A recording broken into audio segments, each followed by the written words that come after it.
আলহামদুলিল্লাহ, এখন আমরা আসছি জাবালে সুর পাহাড়ে।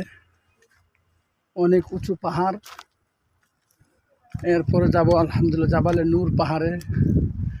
এই যে দেখতে পাচ্ছেন যে এতটাই উঁচু, সাথে আছে আরেক পাহাড়। যে আমার ভাই ভিডিও করতেছে, আমরা একসাথে আলহামদুলিল্লাহ উমরাতে আছি। এই যে সাথে আরেক পাহাড়, এই যে পাহাড় উপরে বাড়ি। এইভাবেই মানুষ বাড়ি করে পাহাড়ের উপরে।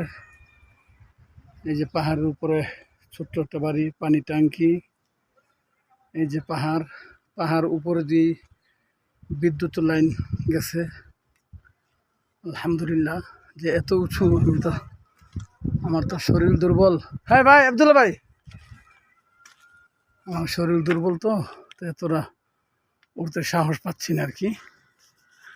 তারপর অনেক উপরে আছি, বর্তমানে প্রায় 300 ফিটের উপরে আছি আর কি, 300 ফিট উপরে।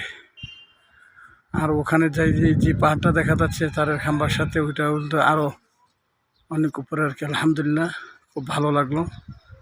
জীবনে অনেক আশা ছিল, অনেক স্বপ্ন ছিল সৌদি আরব, সোনার মদিনায়, সোনার রওজায় আসবো, সোনার মক্কায় আসবো। আল্লাহ পাক আসার জন্য তৌফিক দান করেছেন। সে মহান রবের দরবারে লাখো কোটি গুণ শুকরিয়া। আল্লাহ পাক এখানে আনছে। এই যে পাহাড়ের উপর বাড়ি, ওই যে গাড়ি দেখা যাচ্ছে। আসসালামু আলাইকুম।